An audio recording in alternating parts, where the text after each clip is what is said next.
All right. Welcome back to Practice Underwater. Today's an interesting episode. So we call it Practice Underwater, and we always have the dentist on disguise, and we don't say who they are. And the purpose of that is that they can be vulnerable and honest about their practice, and we can get real information. And so today I have a guest here that if we tried making her anonymous, you would all know exactly who it is. So we're not even going to bother. This is Ashley, the startup girl. That's what I'll call you. And Okay. her and I are, a friendship has grown over the years. That's pretty cool.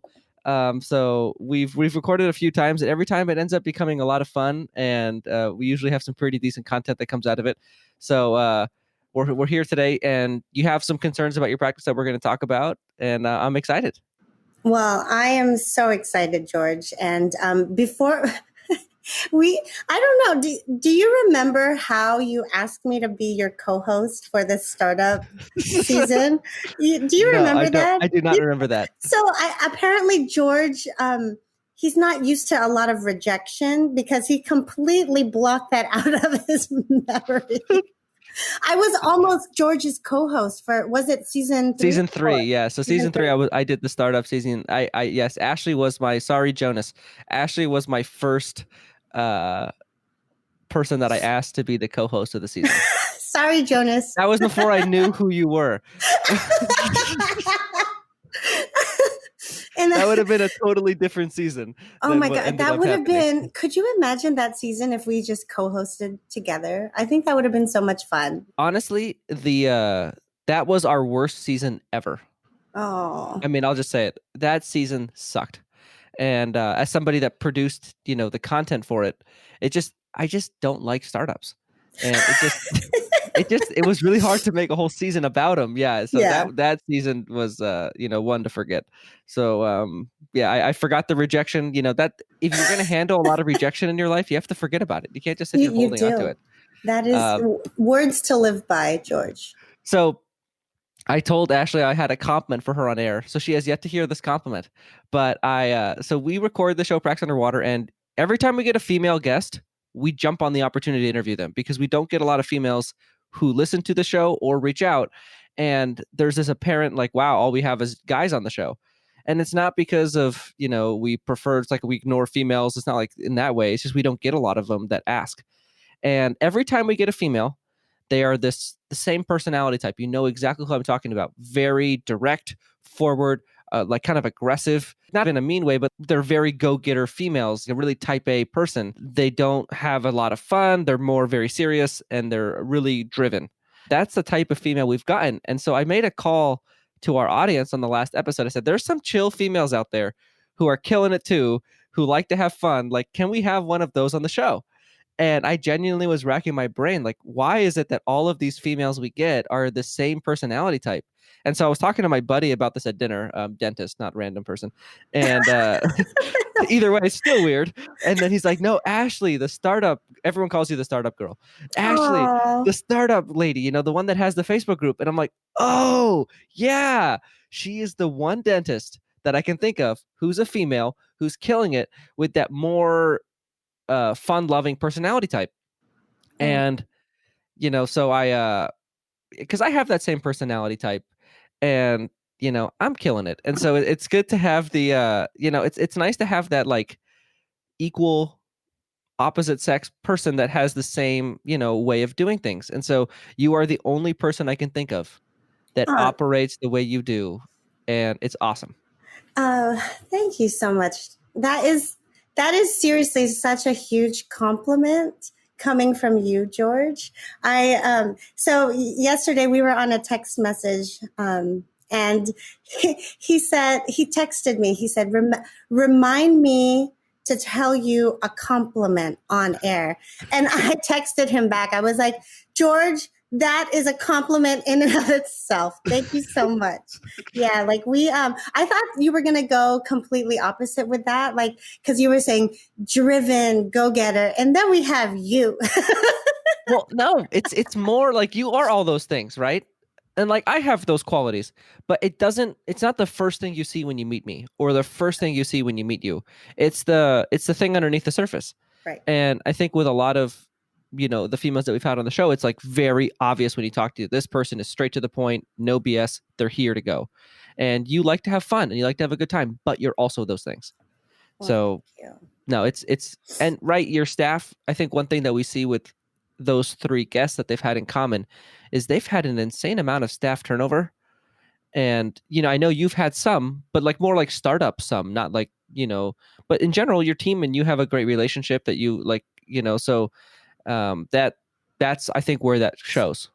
Thank you, George. That will be like part two in and of itself, just staff and HR. Like I could do this all day, George. And just so you guys know, before we hit record, we had like George had to wait for me. I had like technical issues, and then we had to get on Zoom so that he could look at my numbers. And then he says, "Oh, it's okay. I have a lot of time to waste today." I'm like, waste? This is we're gonna release some gold content here. You know why? Because you guys know exactly who I am. You guys see me all over social media, and I apparently you are going to dive deep into my numbers today, and I am completely okay with that because I want everybody to know that like everything that we've done from the beginning has just been about transparency.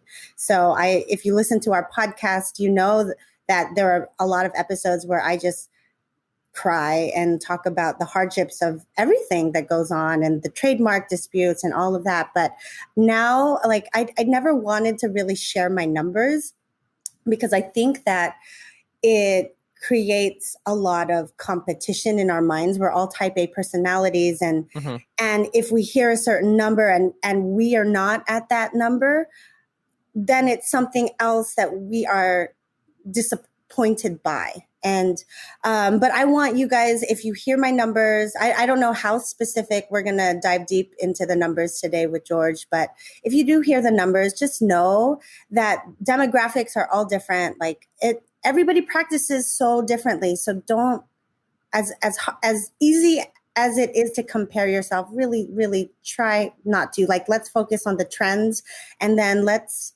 I hope you guys can take whatever you hear today with like as a learning point. That's my hope for this interview today. Cool. Well, let's start with, why did you reach out to me? I think so. There's nobody wants to be on the show. I mean, you do, but most people, this isn't a comfortable experience. So what made you reach out? Well, I love you, George. That's why I reached out. And I love that you have a unique style of consulting that I completely admire, because you're not just saying the same exact thing that we are hearing time and time again at all these dental conferences after all these consultants, that our numbers have to be at a certain point, and if we're not under 25% for staff costs, yada yada yada. And you take those numbers and you really think of it differently. And I love that you take analytics, but you also take into account what it is we're trying to achieve. And also, is that making us happy? Like, what, at the end of the day, happiness is what we're all trying to attain. So that's what I really admire about you. And I love, George, that you are just so straight arrow and to the point. Like, there's like, you call it how you see it, and there's no sugarcoating, which I love. And you're just so fun. Like, I never realized how funny you were until we met in person at, what was that, DSI? Yeah, that was Mark's event. Yeah, Mark's event. And ever since then, I was like, okay, whenever I have a question like that's really on my mind about my office, ask George. I'm like DMing him. I'm like, George, what do you think about this? What do you think about that? I was like, okay, let's just get this on air, because if I have these kinds of questions, I'm sure you guys have it as well. And you have a really common situation. So Ashley is looking at by the way, thanks for the compliment. That was cool. But Ashley has this practice that it's a very, like, this is very typical that we see. It's when a doctor as a solo really pushes that 1.5 area, right? You're pushing the 1.5 in collections. That's when you start feeling like, okay, I either want to cut insurances and do the whole, that, or I want to get an associate and grow.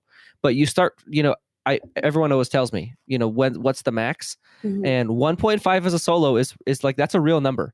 That's when it starts feeling really hard. And that's when Yes. it starts feeling like growth is like, wow, I have to do things way more efficient. I have to do something special to get past 1.5 as a solo. And so that's a number we see a lot. The fact that Matt, my co-host and our partner, he's pushing 2 as a solo, but he's like nuts. So I think in general, it's very rare that somebody does that. It's much more common in your seat where they're like 1.5, I'm exhausted. What's next? Mhm. And is that kind of where you're at? Yes, that is exactly where I'm at. And I even texted George. I was like, George, I think I'm ready to like really just move out of clinical, honestly. And so, Wow. yeah, no, well, not completely out. I have interviewed 2 associates, Hmm. and then I hired one. Well, actually, I hired 2. Okay, I met with 3. I met with 3. Oh, geez. Hold on, hold on. I know I Okay. like jumped the gun for a lot of things. One associate I have, she's been in my office 2 or 3 times now.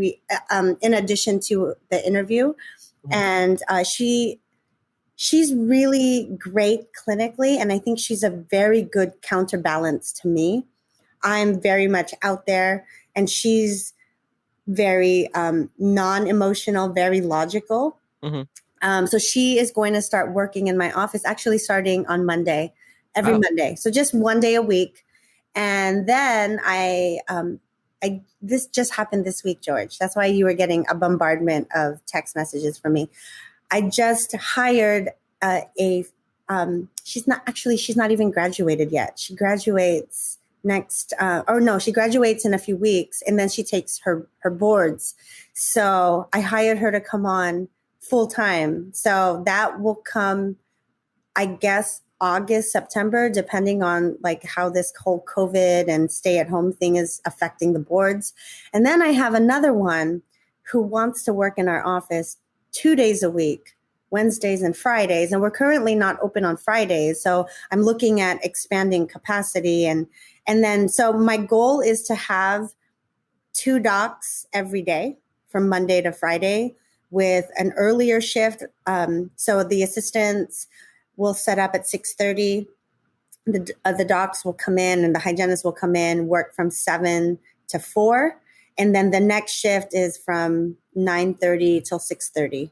So that's my plan in my head. And then whenever I don't have a 2 docs in, then I would go to work. So, and that ends up being Tuesdays and Thursdays. I only want to work from 7 to 1.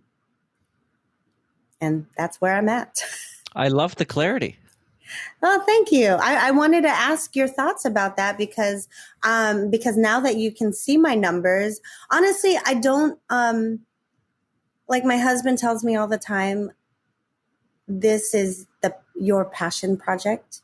We Hmm. don't really need your income. Like it's nice to have your income, but it's not necessary. So my situation is already unique because of that. I'm not the sole breadwinner for my family. Thank goodness I have a sugar daddy. Oh gosh, that really helped, especially with this whole COVID situation. But now I want to grow the brand and I want to focus more on just other ventures because dentistry, I love dentistry, but I'm not in love with dentistry, especially with all these PPO reimbursements. And then coupled on top of that is all of this PPE that we can't even breathe in. So it's this downtime, these last 9 weeks of just having time to think about what I want for my life and the balance. It really does make me want to stop spending so much time on the clinical side. Wow. Well, first and foremost, I can so relate to that. So I had the same, right? We both had time off. You had more time than I did. But yeah, I can't relate to the sugar daddy piece, but pretty much, the everything else of in terms of taking time off, slowing down and realizing, everything I want in life, nothing off the table. What is it I want? Right. And you're telling me it's Tuesday, Thursday, 7 to 1. Mm-hmm. Cool. That's I what I've. love that. So, you talked about the no BS, straight to the point attitude that I have, and you also talked about another thing of understanding your metrics. And so, yeah, I go against a lot of industry norms when you talk to me Mm-hmm. because I think about things a lot different than industry norms. Industry norms look at overhead percentages and all these things that I look at more production metrics. So this is a great example. I'm gonna kind of make fun of you for a minute here. Okay. So I you went expect nothing from less. no associate to Yeah. 3 associates. Yes. Um, yeah, like what's with that? Why? Well, um, Well, I was looking for an associate for a while, how many did you and interview? I interviewed a lot. I interviewed, I think, five that I didn't want. So you interviewed 8 total. Yeah. You've hired 3 in some different. Well, I hired two. The Hired third, 2. Third, did you want to offer a job to? yeah. Okay, and then so the point I'm trying to make Yeah. is so I hired one. Back when I hired one, I interviewed about 30. Oh, okay. So my guess is that you're the kind of person that falls in love with somebody really quickly. Yeah. And with associates, this is more for our audience than it is for you. There's like this beer goggles analogy with associates because there's you kind of have this idea in your mind of what you want them to be, Yes. and then when you see them and you meet them, you're like, oh, you're it, and it's like, and you and I are very excitable people, and so we get very excited. We're like, ah, thank you, found you. Okay, here you go. And so if you had to culturally, because I think for you, culture is everything in your practice. Right. The patients are all in on that culture, the staff is all in on that culture, and if you had to do culture fit, who is the best fit culturally in your office? Is it the new grad, the one that's coming on Mondays, or the third? The new grad and the third, I think, Okay. would be the best cultural fit. Okay. So the 1 day a week Monday lady that you have coming in, are you still going to work Mondays? When the new grad comes in, no. So no. But now with the Yes. Yes. okay. So I'm still going to work for as long as it takes to really mentor and calibrate these Mhm. new docs. Okay. So okay, when I look at your practice by numbers, the first thing that jumps out at me is 1,200 patients is what you have. Okay. So that is small. So do you run two? Do you have 2 hygienists? I actually have 3 now. I just hired one. I hired one right before. Nice. I Good. hired one So because you told me I needed one. Remember? yeah, you did, because you couldn't fit a Yeah. new patient in for like 3 months. Right. Yes. Yes. So you do need another hygienist. Mm-hmm. Now, I think so what is the future of the Monday thing? So every Monday, like what does that turn into a year from now or 2 years from now? Like what is it just always going to be Monday with that doc? She says that so her situation is she moved from Southern California not too long ago. She accepted a 4-day a week position in another practice, and she doesn't want to just leave that practice high and dry, but she does see a future with my office. Mm-hmm. So and because she's fairly new, I mean, she's a fairly new grad, she's been out less than 5 years. She wants to have some kind of continuity of care with her patients. So I think that's her motivation. But she is, the way she puts it is Mondays for now, with me stepping in more permanently in the near future. Okay. So if I were to kind of treatment plan your office, right, assuming you didn't say anything about how to do this, Yes. I would have said, so it's interesting because you don't have a large recall pool but I mean, this is the thing I'm confused, but isn't your practice like 3 years old? It will be 3 in September. So yeah, so like 2.5. And you've always seen consistently like 50 new patients a month or whatever? About that, yeah. What's Okay. our recare? What's our So that's what I'm. So you have a very active recare cycle. So that would mean that a large percentage of your practice. I mean, COVID messed up everyone's recare numbers, but they're Right. on the higher end, which means your patients are pretty up to date on the recall. Okay. And I would have expected more patients in your office currently, given your new patient flow over a 3-year period. Mm-hmm. So that's the one thing that's surprising me. And so I think if I say but your new patient flow is high and you're not letting them in and you're not trying to really market. So adding a hygienist and the dentist at the same time, I think is smart. So you could have 3 hygiene, 2 dentists. I think that's really what you're ready for. And then ramping up your new patient flow a little bit so Mm-hmm. that you can then fill in those open hygiene spots and really grow your practice. That's what you're ready for. Now, how that fits into the dentist equation of what you just sort of outlined, that's the part that I think would need some finesse, because you have this Monday lady that you like, but not as much as the new grad.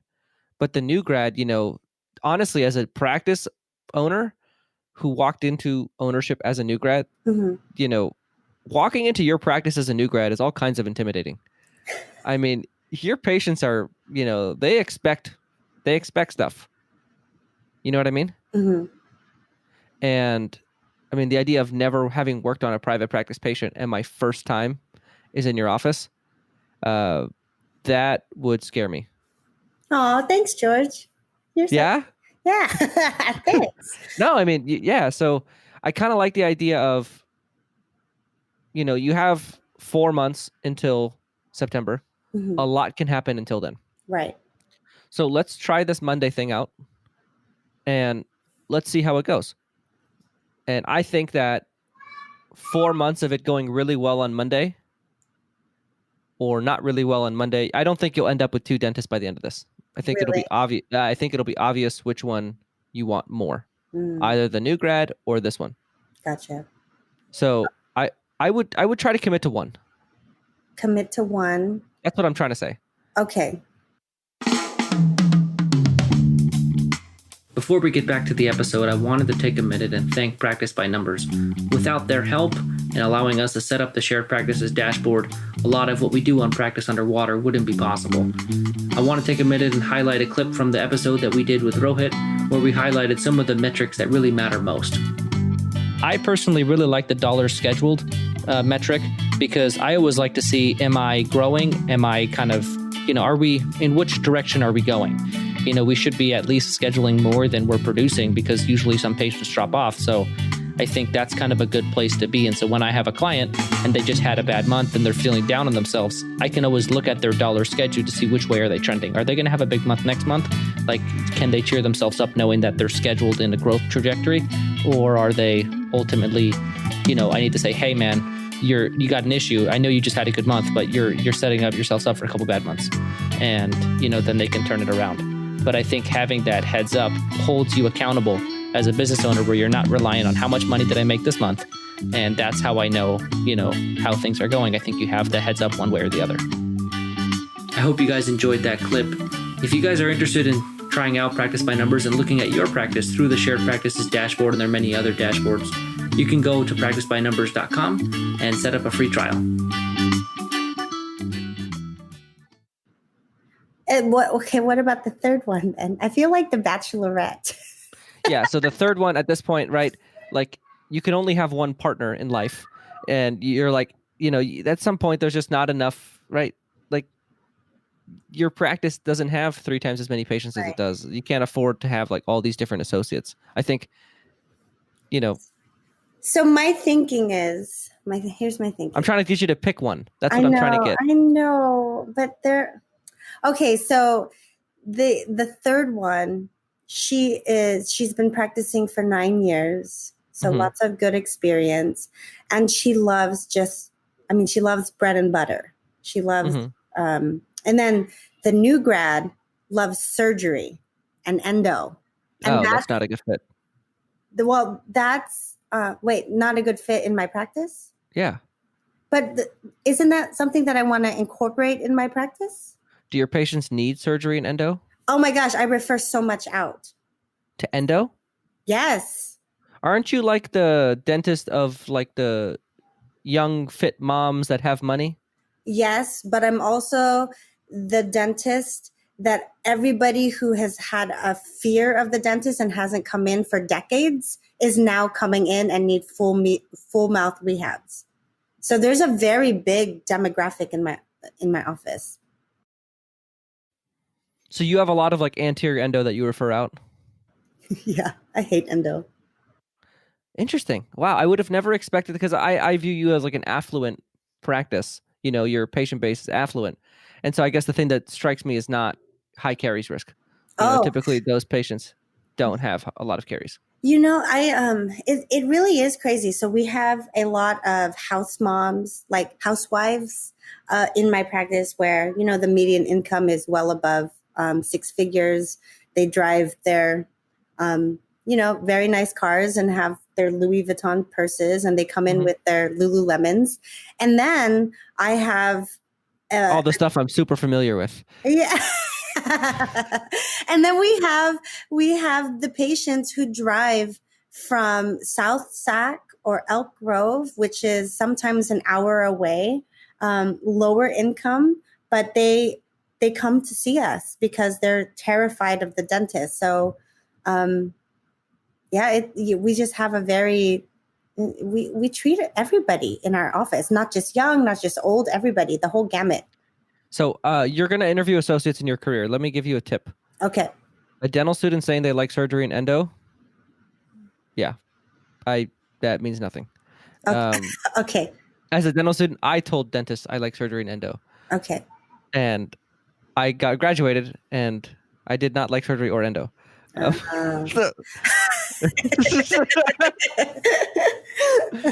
the 9-year experienced dentist who says she likes bread and butter, Okay. probably when she graduated said she likes surgery and endo.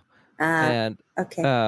so I wouldn't trust the dental students what they say about their procedure mix Gotcha. until they have a year in private practice. And if they still say they like surgery and endo and they do it all the time, then I'm like, yeah, I believe you. Okay. But they've probably done like 3 endos, and she probably liked them. Cool. But like that means nothing. I love you, George. Okay, so what would you do in my situation then? So totally honest. Yeah. No, always. Probably boot the dental student from the equation. Really? Okay. Yeah. And then I think you have this situation where you have a Monday associate, you have a Wednesday, Friday associate, and you say, we are going to test. We're just going to experiment, and whichever one fits better, it will offer a long-term job to. So, see, I didn't even know that. I didn't even know that's like a thing. Like, I always presume that if you make a commitment, like that's their job offer. I didn't know that they're like pretty much auditioning for the next 90 days. I've never done that. So I don't do it like that typically with dentists, because for me, I have a lot of, in general, I have a lot of anxiety around the idea of introducing, right? There's been 6 dentists in my practice in the last 2 years. So it's, the idea of introducing a new one is kind of a big deal to me. And I don't want my patients to keep seeing new people. Like we had the 2 sellers, me, now ex-wife, and I walked in, and then I've had 2 associates. So, that's a lot of dentists. And so I don't just introduce dentists to people without so for me, I don't do that. Okay. But a lot of jobs, right? If you have a Monday only associate, that's a really low risk situation, right? Dr. Blank is helping out on Mondays because we're really busy. Cool. Easy. Dr. Blank is helping out on Wednesdays because we're busy. Dr. Blank is helping us see patients on Friday because we have, patients. Cool. But then that gives you the opportunity to see them in action, see them with your team, and before you offer anybody a long-term position. I think that, you're already setting up that situation, right? She's starting Monday. Right. So, whether we call it an audition or not, that's what it is, because she's starting 1 day a week. 1 day a week, she can have a 1 day a week job for 4 months and see the number of patients she was seeing like a month working full time. Right. That's true. So, but here's one thing I do want to leave you with, in general. Anytime you hire an associate, expanding capacity is a must. Okay. So that's why I like the Friday girl. because and you keep coming back to her too. Every time we've talked and I've tried to get her out of the equation to make it simpler, you're like, well, what about the Wednesday Friday girl? Yeah. Yeah. So because and then I asked you which one fits best, and you're like Wednesday Friday girl and new grad. In new grad, right? She's not a fit right now in her life. She needs a year or two of learning what she likes to do and doing that, in my opinion. And so the Wednesday Friday girl I think is your best candidate based on what you've said about them and your feelings about them. So I would opening up Fridays opens up your capacity to build that day and start growing in the direction that you want to. And the fact that she can do that, is worth it to me to try her out and see what happens. What about the dental student working 2 days a week, like Tuesday, Thursday? So I could try her out while she gets experience in other offices, and that would be like her audition too. Because I don't have another doctor with me on Tuesday and Thursday, and I really don't want to work longer than 1 p.m. on those Okay. days. Yes. I'm with you. Okay. Long term, I'm with you on not working past 1 p.m. Okay. Short term, you're not ready for that. Like your practice is not ready for. It's honestly not totally ready for a full-time associate yet, but like I'd be willing to, if it was one associate that I really liked, I'd be willing to open it up a little early. Okay. But 3 is a lot. I mean, 2 is even too much. So like, I mean, at this point, right? I would say pick one, but like, okay, we're settling on pick 2, but we're not picking 3. So, like, if you have to, like, you got to pick 2. You can't have them all. And yeah, so pick 2. Okay. And let's see where they. Yeah. So if you had to pick 2, which 2 would you pick? Okay. Before I answer that, I want to talk about associate compensation. Yes, we will. Okay. If money weren't an issue and it were just personality and experience, then it would be the Monday girl and then the Wednesday Friday girl, obviously. Okay. What do you mean if money was not an issue? So this is where we're going to talk about associate compensation? Yes, because she wants more than what I want to. Which one wants more? The Wednesday Friday. Cool. I'm liking her. Okay. Why? Because she knows her worth? Yeah. So the best associates are the biggest pain to negotiate with. Okay. Because they've done this enough. Mm-hmm. Did she say, like, I know I produce? Has she said anything of that amount or of that? What's her personality like? Does she fit in? I had her take a personality test. Oh, cool. Okay. Yeah. And it said? And it said that she is basically, she's like me in that she's social, but high I. She's a high I, but she's also very much into details and. I see. Yeah. Cool. That's a perfect personality type. Yeah. Yes, that is a perfect personality type. Wow. Yeah.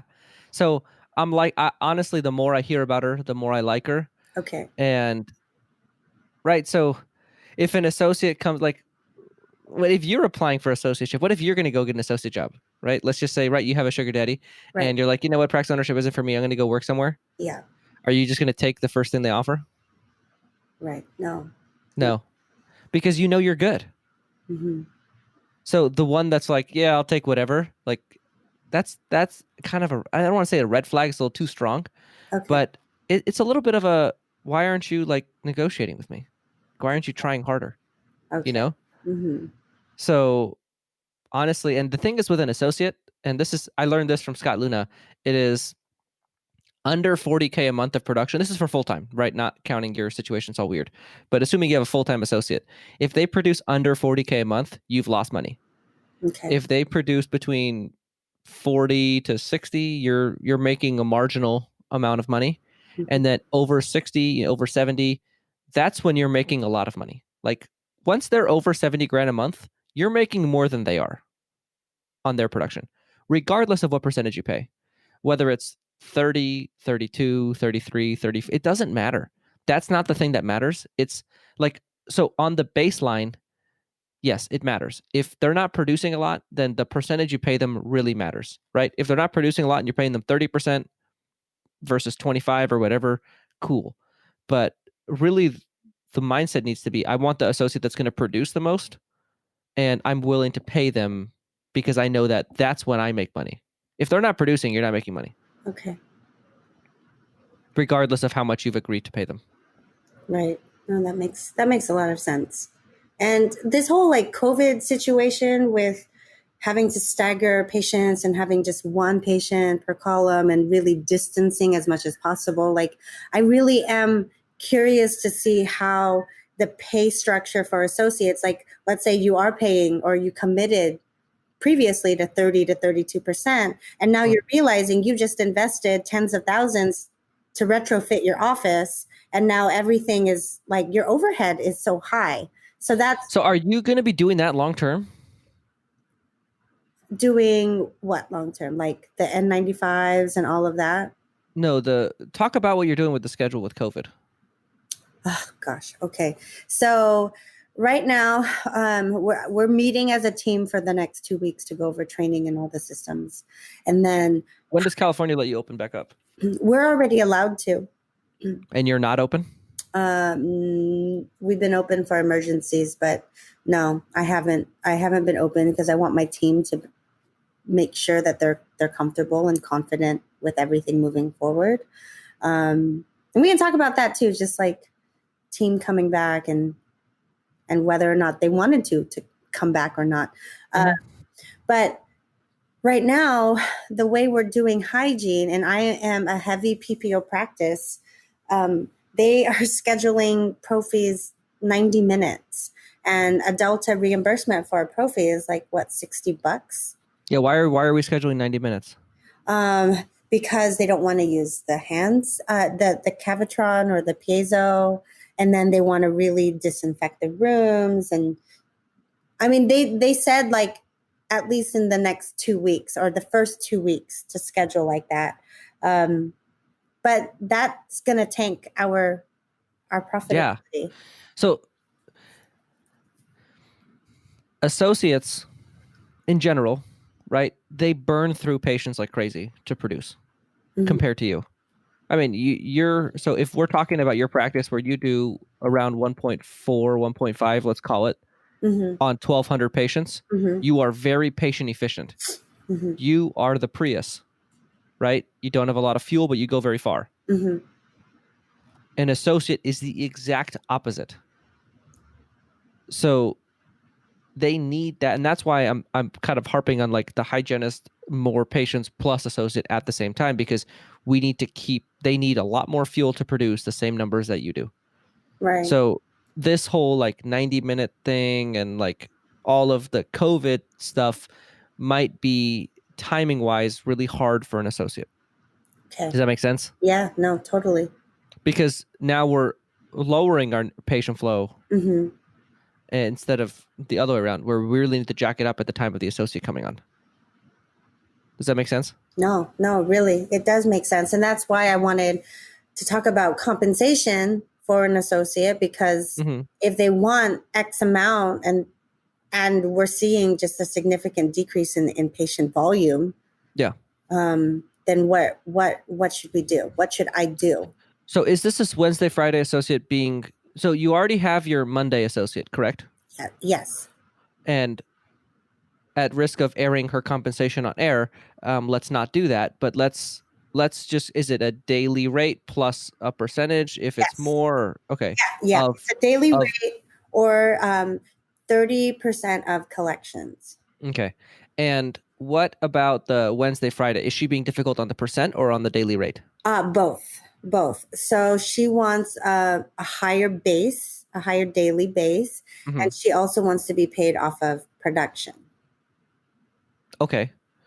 So now let's talk about this. So we kind of chatted about this over text. Right. Or you asked me a question. I told you I'm not answering this right now, and ask me tomorrow. And that's us chatting about that over text. That is literally how it went. So you don't track adjusted production. That's where I'm looking at your PBN, and I see that your production is like the pie in the sky UCR fees, and then I see your collections and I don't see any number in between to tell me what we produced on our insurance fees. That is a very necessary number with an associate. Right. Because in general, I'm kind of with the associate on this one. Like, let's think about it theoretically. My job is to produce. Your job is to collect. Right. Why am I getting paid off of you not why is my pay off of, whether or not you collect what I've produced? Like, I get it. And I understand that there's so many practices out there that pay on collections, but I feel like it's a lot of offices like you who don't track adjusted production effectively. Like, for me in my practice, there was, we did like 1.5-ish last in 19, and our adjusted production and collections were off by $10,000. Wow. So like we track that like really closely. Like when I say I produce X in my practice, like realistically collecting is, it's just a result of that. And for you, like, yeah, you cannot afford to pay on production right now because your production is almost twice your collections. Right. So paying somebody 30% of production is like paying somebody 50-something% of collections, which is not obviously a winning formula. So at this time, you do not have the capability of paying on production. Right. Like that's not something your practice can execute well. But long term, right, you want 2 associates in place, full-time, all that stuff. Like you have to do it differently. And I know I talked to Judy about this, my office manager, and she says like she inputs it as UCR because she wants the patients to see what kind of discount their insurance is giving them. And I totally get that. But it does make tracking extremely hard, which is why our PBN numbers, like at the end of the day, when we do our day sheet, it's like, oh, we did amazing. And then you look at like the write-offs. Yeah. And it's like heartbreaking. So, and then there's my other question, like, what if I had no associates, just really consolidated everything and drop insurances? Yeah. I feel like you have to commit to a path, and you've sort of told me you want to work Tuesday, Thursday, 7 to 1. Right. So I need like you have to pick the associate route. Okay. You can't like get the first stumbling block of resistance and be like, gonna go drop insurances and keep doing dentistry. Like we got to push through it. And so I walked into my practice and my office manager said, we have full fees because when we submit claims, we want the full UCR fee on there, which is best practice. And I said, cool. And then I looked it up and we figured out a different way of doing that without compromising on tracking the correct fee of production. So we use Dentrix, unfortunately, and there's this setting in Dentrix that is like you click it when you submit a claim and it'll submit it as the UCR fee regardless of the practice fee you have. So the point I'm making is, Judy is saying that she's doing it for this reason, and I'm sure that's correct, but I'm sure like you guys use Flex for patient payments and all that stuff, or like treatment plan presentations. Yes. And I'm sure there's a setting on Flex to show UCR fees as well. Okay. So there's another way of doing that doesn't compromise the most important thing, like utmost importance, is tracking adjusted production. Okay. Because you have no idea how your collections are going. Yeah. I mean, your practice does this super high number in, we'll call it quote unquote production. And then collections is like this really distant thing. And the whole thing in between, we have no idea what's going on. So some of it could be not collecting money. Some of it could be denied insurance claims. Some of it could be write-offs, and they're all blended together. So we need to be able to track the insurance fee production. So I need, I need to learn how to do all that. Like, yeah, so that's a project. Yeah, that's a project. And that's not, no, you don't need to learn how to do that. Judy needs to learn how to do that. We're going to practice another skill of delegating and monitoring, right? So you let Judy know, hey, moving forward, I want to add associates. Do they know that you want to add associates moving forward and cut back your clinical time? Judy does. I haven't Okay. told the team yet. So just say I talked to this guy about this, right? I'm this guy, like you're a startup girl. And, you know, he said it's really important that with associates that we track our real production. And so moving forward, that's a much more important thing than it ever has been. So I want us to find a way to do that while still putting the UCR fee on the treatment plan. And you give her a project. You're putting her in charge of figuring out how to do it. She can get an open dental support, everything she needs, and you monitor her. Check in a week. How's it going? Anything you need from me? You do not need to learn how to do that. Okay. Right? Because that's what, like, you gave me the look of like, ugh, one more thing on my plate. One more thing. Yeah, it's not on your plate. It just needs to get done. Doesn't mean you have to do it. So if you were me, Mm-hmm. what do you do starting Monday? Like, where would so you have it. So I think you're in a perfect spot because you have not hired the Wednesday, Friday girl that we kind of like. Mhm. So just tell her, hey, look, like right now, COVID, kind of this weird situation. Let me just give me like 2-3 weeks in my practice seeing patients to see where things settle, and let's see how it goes. And then, so I think we'll do 2 parts. So we'll wrap up part 1 with that kind of thing, and then we'll move into part 2. I do want to talk more about COVID, your schedule, and all that situation with your team. Oh, yeah. But anyway, so yes, I think let's conclude with, in the terms of this part, you have your Monday associate. Mm-hmm. Great. Like, no issues there. Let's try it out. You could even take Mondays off, right? Give yourself a breather. Take some Mondays off. Have your associate cover for you. Like, just see what that's like. See how it goes letting go. Not like, just try that, right? You got nothing to lose. You already have her hired. Dental student, I'm sorry. Like, we're If I had already, it's funny because she's going to listen to this at some point and she's like, I had this job, and then George just totally cost me the position. probably listen to this podcast too, George. So Yeah, so this is I'm gonna get a hate mail from her. well, okay. So no, I hold on. I Let me. hired her though. You've signed contract? Oh no contract. Then you haven't hired her. Oh, okay. Oh, okay. And then we'll talk about contracts and all of that. Like, see, This is like a whole season. We are. I think it'll be 2 episodes. So this is part 1. I am not committing to a whole season. I mean, she's trying to get me on air so much. Oh my gosh. You know you want to hang out with me. You know you want to wake up at 7 a.m. on a Saturday. Yeah, I don't ever. For me, 8 a.m. is the earliest time slot I have. And you're like 7. I'm like, you know what? F it. Let's do it 7. Let's do it. Oh, yeah. And so, anyway, and so then this Wednesday, Friday girl, let's wrap up there. So yeah, just tell her you're really interested. You see a long-term fit for her, but you just need to see where things shake out. And with COVID, your team, patient flow back to regularity, and then bring her on. Okay. Thank me later. It's going to be, so all right, I'm all about low stress.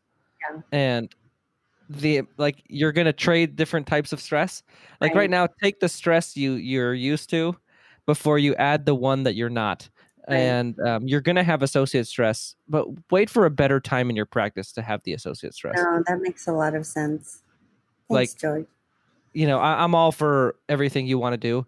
But at the same time, I've had the pressure of, man, I've got to pay this associate and they've got to produce, but they're not producing. And that's a whole different type of stress. Mm-hmm. And I don't want to introduce you to that during COVID. Right. No, let's let your practice stabilize. Let's have your hygienist seeing patients on 60-minute intervals. Like, let's go back to some sort of regularity with patient flow. We see our new patients are coming back in. And then we're like, okay, now we're ready for the Wednesday, Friday. Okay. No. Okay. What if she also told you that she is actively trying to get pregnant? The Wednesday, Friday girl with 9 years experience? Any of them. I don't want to specify. So okay. Everybody knows who I am now on this episode. Honestly, if they're a long-term fit, and maybe this is the wrong answer, This is not the best answer, but if there's a long-term fit, I don't care if they get pregnant and have a kid. I mean, that's a 4 to 6 week period that they're out typically. I mean, women who work in Did our you say career 4 to 6 week? period, yeah. Not like 4 to 6 month? Are you crazy, George? You don't leave a 4-week-old baby at home. I mean, female dentists I know that have had kids go back in about the 6-week period. That's crazy. Yeah. I saw a patient a week after I pushed out Cody. So I would, yeah, exactly. That's what I'm saying. So I would ask her, see what kind of mom she is. Are you going to be the kind of mom that, stays at home for the first year? Then like probably not a good fit. But if you're the kind of mom that's, going to take your time, do your thing, get your health back together, and then come back to work, I mean, obviously, right, they're having a child. That child is going to be a baby for a very long time, so like life goes on, work goes on. I'm not trying to be insensitive. I'm just saying that, most women dentists have their kid and are back to work within 6 weeks. I think that would be that's the more common situation with dentists.